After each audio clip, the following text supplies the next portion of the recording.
सनातन संसार में आपका स्वागत है। सर जॉन वुडरोफ, आर्थर एवलॉन द्वारा लिखित द सर्पेंट पावर तंत्र और कुंडलिनी योग के अध्ययन में एक ऐतिहासिक ग्रंथ है। 1919 में प्रकाशित यह कार्य 2 मौलिक संस्कृत ग्रंथों षटचक्र निरूपण और पादुका पंचक पर एक सावधानी पूर्वक अनुवाद और टिप्पणी है। ये ग्रंथ चक्रों की प्रणाली, कुंडलिनी ऊर्जा के प्रवाह के मार्ग और तंत्र की गहन आध्यात्मिक और दार्शनिक शिक्षाओं को समझने का आधार बनाते हैं। क्या आप जानते हैं कि अल्फा टब नामक एक मंच और उत्पाद है जो आपके बच्चे को कम उम्र में ज्ञान और शब्दावली के बारे में बहुत कुछ सीखने में मदद करता है। अंत में एक आश्चर्य के लिए बनी रही। लेखक सर जॉन वुडरोफ भारत में एक ब्रिटिश न्यायाधीश, पश्चिम में तांत्रिक दर्शन के अध्ययन और प्रसार में अग्रणी थे। भारतीय संस्कृति, भाषा और आध्यात्मिक परंपराओं के साथ उनके गहरे जुड़ाव ने उन्हें तंत्र की गूढ़ प्रथाओं का पता लगाने के लिए प्रेरित किया, एक ऐसा क्षेत्र जिसे उस समय पश्चिम में काफी हद तक गलत समझा गया था और अक्सर गलत तरीके से प्रस्तुत किया गया था। आर्थर एवलॉन के छद्म नाम से प्रकाशित उनके अनुवाद और लेखन का उद्देश्य इन जटिल और गहन शिक्षाओं को सटीक और सुलभ तरीके से प्रस्तुत करना था। वुडरोफ की विद्वता संस्कृत में उनके प्रवाह और उनके द्वारा अनुवादित ग्रंथों के दार्शनिक और आध्यात्मिक संदर्भ की उनकी गहन समझ पर आधारित थी। उन्होंने तंत्र को अकादमिक कठोरता और गहरे सम्मान के संयोजन के साथ अपनाया, पश्चिमी दर्शकों के लिए इस परंपरा की प्रथाओं और सिद्धांतों को स्पष्ट करने की कोशिश की। द सर्पेंट पावर शायद उनका सबसे प्रसिद्ध काम है, जो कुंडलिनी की विस्तृत खोज प्रस्तुत करता है, एक अवधारणा जो तब से व्यापक रूप से मान्यता प्राप्त हो गई है, हालांकि हमेशा पूरी तरह से समझ में नहीं आई है। पाठ का संदर्भ और महत्व। द सर्पेंट पावर कई मायनों में अभूतपूर्व था। ऐसे समय में जब भारतीय आध्यात्मिकता के बारे में पश्चिमी समझ का अधिकांश हिस्सा योग और वेदांत के अधिक व्यापक रूप से ज्ञात मार्गों तक सीमित था, वुडरोफ ने एक ऐसी प्रणाली शुरू की जो प्राचीन और कई मायनों में क्रांतिकारी दोनों थी। तंत्र, दिव्य स्त्री शक्ति पर जोर देने के साथ भौतिक और आध्यात्मिक के एकीकरण और अनुष्ठानों, मंत्रों और प्रतीकों के उपयोग ने आध्यात्मिक अभ्यास पर एक अलग दृष्टिकोण प्रदान किया। पुस्तक कुंडलिनी पर केंद्रित है, जिसे अक्सर ऊर्जा के एक कुंडलित सर्प के रूप में वर्णित किया जाता है जो रीढ़ के आधार पर निष्क्रिय रहता है। इस ऊर्जा को जगाने, चक्रों के माध्यम से इसका मार्गदर्शन करने और अंततः सिर के मुकुट पर दिव्य चेतना के साथ विलय करने की प्रक्रिया कुंडलिनी योग का सार बनाती है। यह मार्ग केवल शारीरिक नहीं है, इसमें गहन मनोवैज्ञानिक और आध्यात्मिक परिवर्तन शामिल है, जिसके लिए अनुशासन, मार्गदर्शन और गहन आंतरिक कार्य की आवश्यकता होती है। द सर्पेंट पावर महत्वपूर्ण है क्योंकि यह न केवल प्राचीन ग्रंथों का अनुवाद करता है, बल्कि आधुनिक दर्शकों के लिए उनकी व्याख्या भी करता है। वुडरोफ की टिप्पणी तंत्र की प्रतीकात्मक भाषा को समझने में मदद करती है, जिससे यह विद्वानों और अभ्यासियों दोनों के लिए सुलभ हो जाती है। यह पुस्तक भारतीय आध्यात्मिकता के गहन पहलुओं में रुचि रखने वाले किसी भी व्यक्ति के लिए एक आवश्यक संसाधन है, विशेष रूप से वे जो तांत्रिक परंपरा में शरीर, मन और आत्मा के प्रतिच्छेदन को समझना चाहते हैं। अध्याय 1, कुंडलिनी और तंत्र का परिचय। शुरुआती अध्याय में वुडरोफ पाठकों को तंत्र और कुंडलिनी की मूलभूत अवधारणाओं से परिचित कराते हैं।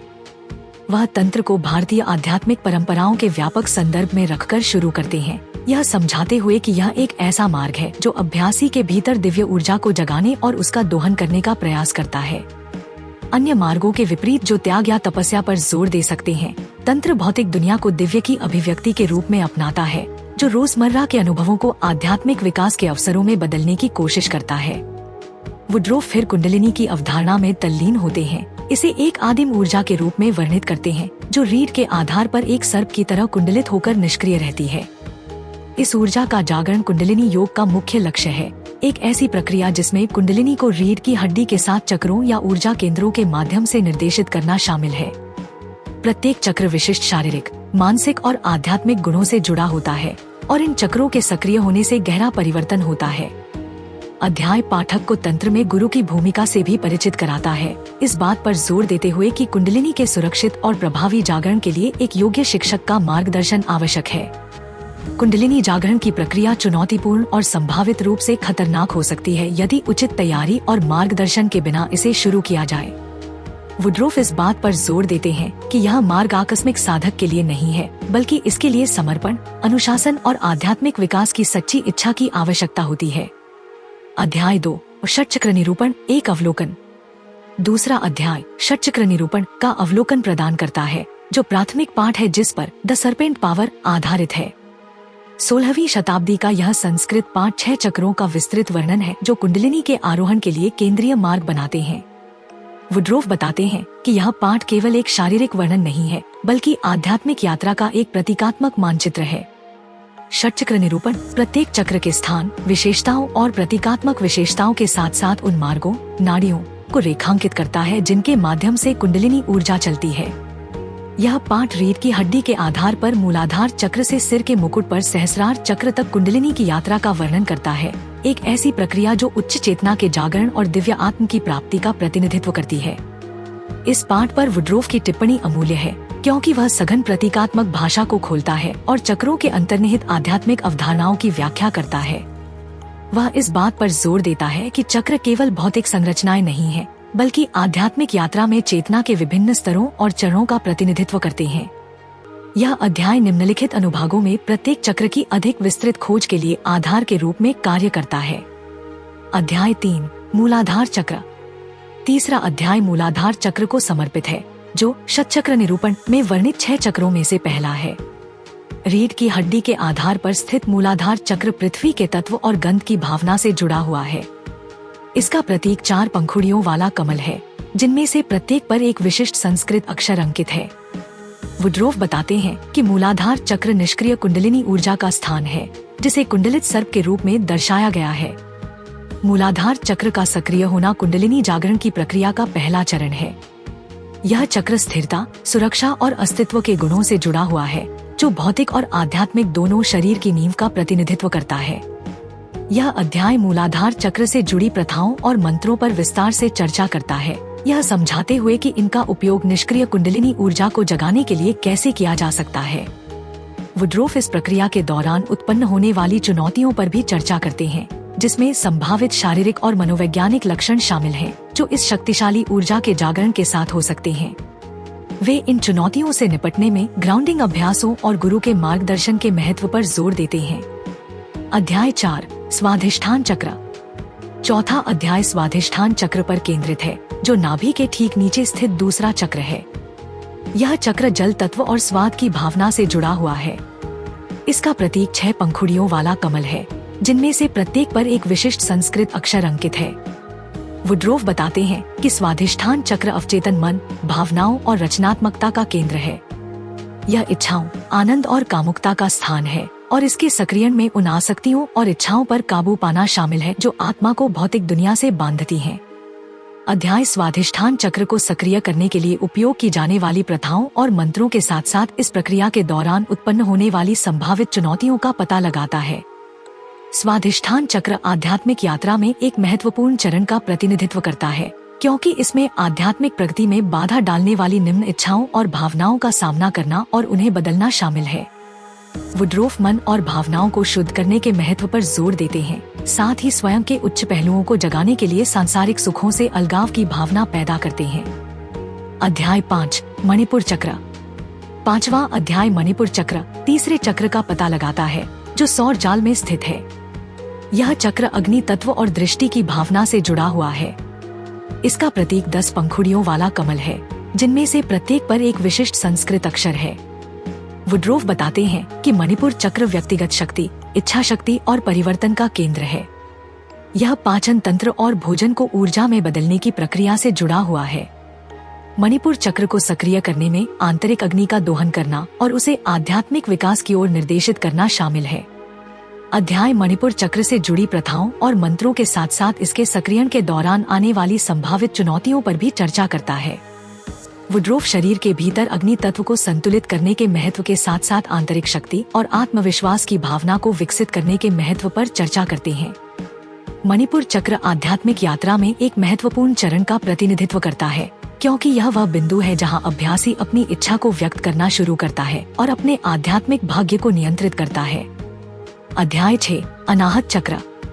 छठा अध्याय अनाहत चक्र पर केंद्रित है जो हृदय केंद्र में स्थित चौथा चक्र है। यह चक्र वायु तत्व और स्पर्श की भावना से जुड़ा हुआ है।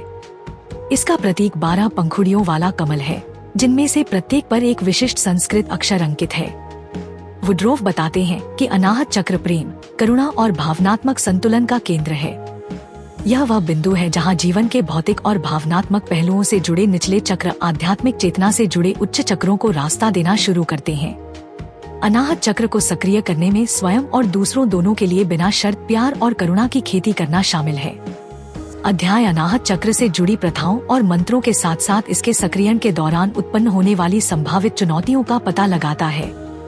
वुड्रोफ हृदय को खोलने और उसमें दिव्य प्रेम को प्रवाहित करने के महत्व के साथ साथ भावनात्मक उपचार और संतुलन की आवश्यकता पर चर्चा करते हैं। अनाहत चक्र आध्यात्मिक यात्रा में एक महत्वपूर्ण चरण का प्रतिनिधित्व करता है, क्योंकि यह वह बिंदु है जहां साधक अहंकार से ऊपर उठकर उच्चतर स्व से जुड़ना शुरू करता है। अध्याय 7 विशुद्ध चक्र। 7वां अध्याय विशुद्ध चक्र, 5वें चक्र, जो गले में स्थित है, पर गहराई से चर्चा करता है। यह चक्र ईथर तत्व और श्रवण शक्ति से जुड़ा हुआ है। इसका प्रतीक 16 पंखुड़ियों वाला कमल है, जिनमें से प्रत्येक पर एक विशिष्ट संस्कृत अक्षर अंकित है। वुड्रोफ बताते हैं कि विशुद्ध चक्र संचार, अभिव्यक्ति और शुद्धिकरण का केंद्र है। यह गले और स्वर रज्जु से जुड़ा हुआ है और इसे उच्च आध्यात्मिक चेतना का प्रवेश द्वार माना जाता है। विशुद्ध चक्र को सक्रिय करने में मन और शरीर को शुद्ध करना और अपनी वाणी और कार्यों को आध्यात्मिक सत्य के साथ जोड़ना शामिल है। अध्याय विशुद्ध चक्र से जुड़ी प्रथाओं और मंत्रों के साथ साथ इसके सक्रियण के दौरान आने वाली संभावित चुनौतियों का पता लगाता है। वुड्रोफ स्पष्ट और ईमानदार संचार विकसित करने के महत्व के साथ साथ आत्म अभिव्यक्ति और रचनात्मकता की आवश्यकता पर चर्चा करते हैं। विशुद्ध चक्र आध्यात्मिक यात्रा में एक महत्वपूर्ण चरण का प्रतिनिधित्व करता है, क्योंकि यह वह बिंदु है जहां अभ्यासी अपने आंतरिक सत्य को व्यक्त करना शुरू करता है और ईश्वरीय इच्छा के साथ संरेखित होता है। अध्याय 8 आज्ञा चक्र। 8वां अध्याय आज्ञा चक्र माथे पर स्थित छठे चक्र पर केंद्रित है। यह चक्र मन और अंतर्ज्ञान से जुड़ा हुआ है। इसका प्रतीक 2 पंखुड़ियों वाला कमल है, जिनमें से प्रत्येक पर एक विशिष्ट संस्कृत अक्षर है। वुड्रोफ बताते हैं कि आज्ञा चक्र अंतर्ज्ञान, अंतर्दृष्टि और आध्यात्मिक ज्ञान का केंद्र है। यह पीनियल ग्रंथि से जुड़ा हुआ है और इसे आध्यात्मिक दृष्टि के अंग, तीसरी आंख का आसन माना जाता है। आज्ञा चक्र को सक्रिय करने में आंतरिक दृष्टि और समझ विकसित करना और खुद को ईश्वरीय इच्छा के साथ संरेखित करना शामिल है। यह अध्याय आज्ञा चक्र से जुड़ी प्रथाओं और मंत्रों के साथ साथ इसके सक्रियण के दौरान आने वाली संभावित चुनौतियों पर भी चर्चा करता है। वुड्रोफ अंतर्ज्ञान और आध्यात्मिक अंतर्दृष्टि विकसित करने के महत्व के साथ साथ मानसिक स्पष्टता और ध्यान की आवश्यकता पर चर्चा करते हैं। आज्ञा चक्र आध्यात्मिक यात्रा में एक महत्वपूर्ण चरण का प्रतिनिधित्व करता है, क्योंकि यह वह बिंदु है जहां अभ्यासी चेतना के उच्च स्तरों तक पहुंचना शुरू करता है और दिव्य ज्ञान से जुड़ता है। अध्याय 9 सहस्रार चक्र। 9वें अध्याय में सहस्रार चक्र, सिर के मुकुट पर स्थित अंतिम चक्र का पता लगाया गया है। यह चक्र शुद्ध चेतना और आध्यात्मिक ज्ञान से जुड़ा हुआ है। इसका प्रतीक 1000 पंखुड़ियों वाला कमल है, जिनमें से प्रत्येक पर एक विशिष्ट संस्कृत अक्षर है। वुड्रोफ बताते हैं कि सहस्रार चक्र दिव्य चेतना का केंद्र है और वह बिंदु है जहां व्यक्तिगत आत्मा सार्वभौमिक आत्मा के साथ विलीन हो जाती है। सहस्रार चक्र का सक्रिय होना कुंडलिनी यात्रा की परिणति, आध्यात्मिक मुक्ति, मोक्ष की प्राप्ति और परम सत्य की प्राप्ति का प्रतिनिधित्व करता है। यह अध्याय सहस्रार चक्र के जागरण से जुड़ी प्रथाओं और अनुभवों के साथ साथ इसके परिणाम स्वरूप होने वाले गहन आध्यात्मिक परिवर्तन पर भी प्रकाश डालता है। वुड्रोफ ईश्वर के प्रति समर्पण और कुंडलिनी ऊर्जा को सार्वभौमिक चेतना के साथ विलीन होने देने के महत्व पर चर्चा करते हैं। सहस्रार चक्र आध्यात्मिक यात्रा में अंतिम चरण का प्रतिनिधित्व करता है, वह बिंदु जिस पर साधक ईश्वर के साथ मिलन प्राप्त करता है और ब्रह्मांड के साथ एक के रूप में अपने वास्तविक स्वरूप को महसूस करता है। अध्याय 10 नाड़ियां और प्राण का प्रवाह। 10वां अध्याय नाड़ियों पर केंद्रित है, सूक्ष्म ऊर्जा चैनल जिसके माध्यम से कुंडलिनी ऊर्जा प्रवाहित होती है। वुड्रोफ बताते हैं कि 3 प्राथमिक नाड़ियां हैं, इड़ा, पिंगला और सुषुम्ना, जो शरीर में बाएं, दाएं और केंद्रीय ऊर्जा चैनलों के अनुरूप हैं। सुषुम्ना नाड़ी सबसे महत्वपूर्ण है, क्योंकि यह वह मार्ग है जिसके माध्यम से कुंडलिनी सहस्रार चक्र तक जाती है। अध्याय नाड़ियों के माध्यम से प्राण या जीवन शक्ति ऊर्जा के प्रवाह और सुषुम्ना नाड़ी के माध्यम से ऊर्जा के सुचारू प्रवाह को सुनिश्चित करने के लिए इड़ा और पिंगला नाड़ियों को संतुलित करने के महत्व पर गहराई से चर्चा करता है। वुड्रोफ बताते हैं कि प्राणायाम, सांस लेने के व्यायाम और ध्यान जैसी विभिन्न प्रथाएं नाड़ियों को शुद्ध और सक्रिय करने में मदद कर सकती हैं, जिससे शरीर कुंडलिनी के जागरण के लिए तैयार हो जाता है। अध्याय नाड़ियों के प्रतीकात्मक महत्व और आध्यात्मिक यात्रा में उनकी भूमिका का भी पता लगाता है। वुड्रोफ इस बात पर जोर देते हैं कि नाड़ियां उन चैनलों का प्रतिनिधित्व करती हैं, जिनके माध्यम से शरीर के भीतर दिव्य ऊर्जा प्रवाहित होती है और कुंडलिनी के सफल जागरण के लिए उनका शुद्धिकरण और सक्रियण आवश्यक है। अध्याय 11 कुंडलिनी जागरण में मंत्रों और यंत्रों की भूमिका। 11वां अध्याय कुंडलिनी जागरण की प्रक्रिया में मंत्रों और यंत्रों के उपयोग पर गहराई से चर्चा करता है। वुड्रोफ बताते हैं कि मंत्र पवित्र ध्वनियां या शब्दांश हैं, जिनमें कुंडलिनी ऊर्जा को जगाने और निर्देशित करने की शक्ति होती है। प्रत्येक चक्र विशिष्ट मंत्रों से जुड़ा होता है, जिनका उपयोग ऊर्जा केंद्रों को सक्रिय और संतुलित करने के लिए किया जाता है। दूसरी ओर यंत्र ज्यामितीय डिजाइन होते हैं, जो चक्रों और देवताओं के ऊर्जा पैटर्न का प्रतिनिधित्व करते हैं। वुड्रोफ ध्यान और अनुष्ठान अभ्यास में यंत्रों के महत्व पर चर्चा करते हैं और कैसे उनका उपयोग मन को केंद्रित करने और भीतर की दिव्य ऊर्जा का दोहन करने के लिए किया जा सकता है। अध्याय मंत्रों, यंत्रों और चक्रों के बीच संबंधों की खोज करता है और कैसे वे कुंडलिनी के जागरण को सुविधाजनक बनाने के लिए एक साथ काम करते हैं। वुड्रोफ इस बात पर जोर देते हैं कि मंत्रों और यंत्रों का उपयोग केवल एक यांत्रिक प्रक्रिया नहीं है, बल्कि इसके लिए गहन एकाग्रता, इरादे और भक्ति की आवश्यकता होती है। वे मंत्रों के उचित उच्चारण और समझ के महत्व के साथ साथ उनके उपयोग में योग्य गुरु से मार्गदर्शन की आवश्यकता पर भी चर्चा करते हैं। अध्याय 12 कुंडलिनी योग में गुरु शिष्य संबंध। 12वें अध्याय में कुंडलिनी योग के अभ्यास में गुरु शिष्य संबंध के महत्व पर चर्चा की गई है। वुड्रोफ बताते हैं कि कुंडलिनी के सुरक्षित और प्रभावी जागरण के लिए योग्य गुरु का मार्गदर्शन आवश्यक है, क्योंकि यह प्रक्रिया शारीरिक, मानसिक और आध्यात्मिक चुनौतियों से भरी हो सकती है। वुड्रोफ इस बात पर जोर देते हैं कि गुरु केवल एक शिक्षक ही नहीं, बल्कि एक आध्यात्मिक मार्गदर्शक भी होता है, जो शिष्य को दिव्य ऊर्जा और ज्ञान प्रदान करता है। अध्याय में एक सच्चे गुरु के गुणों, शिष्य की जिम्मेदारियों और कुंडलिनी जागरण की प्रक्रिया में गुरु की कृपा के महत्व का पता लगाया गया है। अध्याय में गुरु पूजा की पारंपरिक प्रथाओं और आध्यात्मिक यात्रा में गुरु के मार्गदर्शन के प्रति समर्पण के महत्व पर भी चर्चा की गई है। वुड्रोफ शिष्य को कुंडलिनी योग की प्रथाओं में आरंभ करने और रास्ते में आने वाली चुनौतियों और बाधाओं के माध्यम से उनका मार्गदर्शन करने में गुरु की भूमिका पर चर्चा करते हैं। अध्याय 13 कुंडलिनी जागरण के मनोवैज्ञानिक और शारीरिक प्रभाव। 13वें अध्याय में कुंडलिनी जागरण के मनोवैज्ञानिक और शारीरिक प्रभावों की खोज की गई है, जो सकारात्मक और नकारात्मक दोनों हैं। वुड्रोफ बताते हैं कि कुंडलिनी के जागरण से गहन आध्यात्मिक अनुभव हो सकते हैं, जैसे कि बढ़ी हुई जागरूकता, रहस्यमय दर्शन और ईश्वर के साथ एकता की भावना। हालांकि यह प्रक्रिया चुनौतीपूर्ण भी हो सकती है, क्योंकि कुंडलिनी की तीव्र ऊर्जा शारीरिक लक्षण पैदा कर सकती है, जैसे कि गर्मी, कंपन और सांस लेने के पैटर्न में बदलाव। मनोवैज्ञानिक रूप से जागरण भावनात्मक उथल-पुथल, धारणा में बदलाव और भटकाव की भावना पैदा कर सकता है। यह अध्याय इन प्रभावों को प्रबंधित करने और कुंडलिनी ऊर्जा को रोजमर्रा की जिंदगी में एकीकृत करने में मदद करने के लिए ध्यान, योग और प्राणायाम जैसे ग्राउंडिंग अभ्यासों के महत्व पर गहराई से चर्चा करता है। वुड्रोफ इस बात पर जोर देते हैं कि कुंडलिनी जागरण की प्रक्रिया को हल्के में नहीं लिया जाना चाहिए और आने वाली चुनौतियों से निपटने के लिए उचित तैयारी और मार्गदर्शन जरूरी है। अध्याय 14 कुंडलिनी जागरण के आध्यात्मिक और रहस्यमय अनुभव। 14वां अध्याय आध्यात्मिक और रहस्यमय अनुभवों पर गहराई से चर्चा करता है, जो कुंडलिनी जागरण के परिणाम स्वरूप हो सकते हैं। वुड्रोफ बताते हैं कि कुंडलिनी के जागरण से आंतरिक शांति, आध्यात्मिक अंतर्दृष्टि और ईश्वर से जुड़ाव की गहरी भावना पैदा हो सकती है।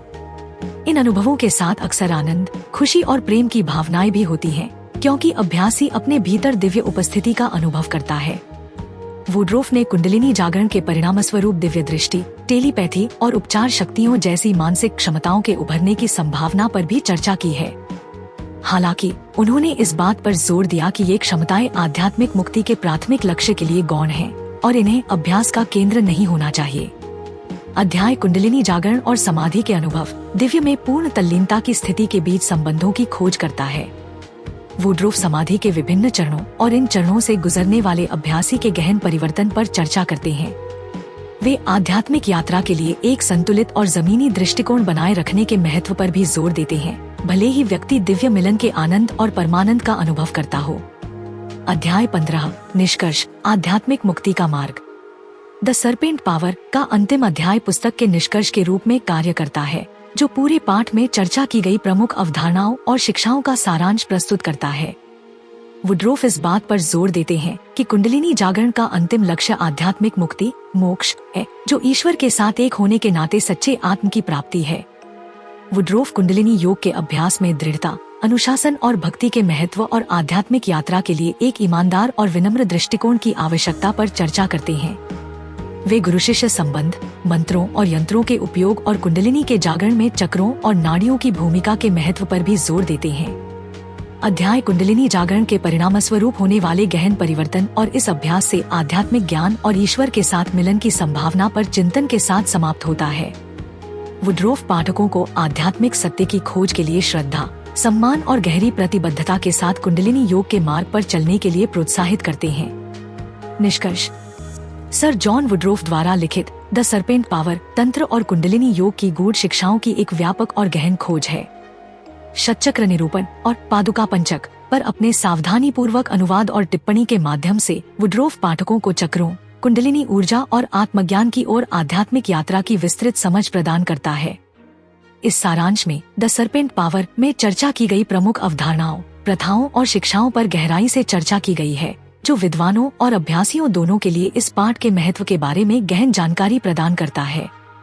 यह पुस्तक तंत्र, कुंडलिनी योग और भारतीय आध्यात्मिकता के गहरे पहलुओं के अध्ययन और अभ्यास में रुचि रखने वाले किसी भी व्यक्ति के लिए एक आवश्यक संसाधन बनी हुई है। इसकी कालातीत शिक्षाएं आध्यात्मिक साधकों को आत्म साक्षात्कार और दिव्य मिलन के मार्ग पर प्रेरित और मार्गदर्शन करती रहती हैं। अब कल्पना करें कि इन प्राचीन ग्रंथों को नए दृष्टिकोण से देखें कि वे आधुनिक वैज्ञानिक जांच के साथ कैसे प्रतिध्वनित होते हैं और उन काव्यात्मक और आध्यात्मिक छंदों को उजागर करें जो पीढ़ियों से चले आ रहे हैं। हमारा केवल सदस्यों के लिए वीडियो आपको नासदीय सूक्त के माध्यम से एक यात्रा पर ले जाता है, जो अस्तित्वगत और ब्रह्मांड संबंधी प्रश्नों की खोज करता है, जिन्होंने सहस्राब्दियों से मानवता को उलझन में डाला है। यदि आप प्राचीन ज्ञान के बारे में भावुक हैं, ब्रह्मांड के बारे में उत्सुक हैं, या बस विभिन्न दृष्टिकोणों के बारे में सीखना पसंद करते हैं, तो यह एक ऐसा वीडियो है जिसे आप मिस नहीं कर सकते। यह गहन व्याख्याओं, मूल संस्कृत छंदों और उनके अनुवादों से भरा हुआ है, जो आपको एक समृद्ध और व्यावहारिक अनुभव प्रदान करता है। तो आप इस अद्भुत वीडियो को कैसे देख सकते हैं? यह आसान है, बस हमारे चैनल का सदस्य बने। इसमें शामिल होने से आपको इस वीडियो और इसके जैसे कई अन्य वीडियो तक विशेष पहुंच मिलेगी, जो प्राचीन ग्रंथों में गहराई से उतरेंगे और हमारी आधुनिक दुनिया के लिए उनकी प्रासंगिकता की खोज करेंगे। सदस्य के रूप में आपको ये चीजें पसंद आएंगी। नए वीडियो तक जल्दी पहुंच, सदस्यों के लिए शाउट आउट, फोटो और स्टेटस अपडेट, सिर्फ सदस्यों के लिए वीडियो। ऋग्वेद और अन्य प्राचीन ग्रंथों के गहन ज्ञान को जानने के इस अवसर को न चुकें। नीचे दिए गए ज्वाइन बटन पर क्लिक करें और आइए मिलकर ब्रह्मांड के रहस्यों का पता लगाएं। देखने के लिए धन्यवाद, और मैं आपको सिर्फ सदस्यों के लिए सेक्शन में देखने के लिए बेताब हूँ। अगली बार तक उत्सुक बने रहें और खोज करते रहें। अपने जन्म वर्ष के अंतिम अंक के साथ टिप्पणी करना न भूलें और अपनी अंतर्दृष्टि साझा करें। मुझे अल्फाटब क्यों पसंद है? अल्फाटब छोटे बच्चों को कम उम्र में ही सनातन मूल्यों, ज्ञान और शब्दावली से परिचित कराने के दिलचस्प तरीके प्रदान करता है। अल्फाटब बच्चों की शिक्षा के लिए एक अनूठी अवधारणा के साथ एक शब्दावली किट भी है। यह स्कूलों में भी एक बेहतरीन किट के रूप में काम कर सकता है। माता पिता अल्फाटब मोबाइल ऐप का उपयोग करके बहुत सारे टब शीट और टब कार्ड बना सकते हैं और अल्फाटब का उपयोग करके मजेदार गेम के माध्यम से अपने बच्चों के साथ जुड़ सकते हैं। मैंने अल्फाटब ऐप का उपयोग किया है और वीडियो में दिखाए अनुसार टब कार्ड बनाए हैं।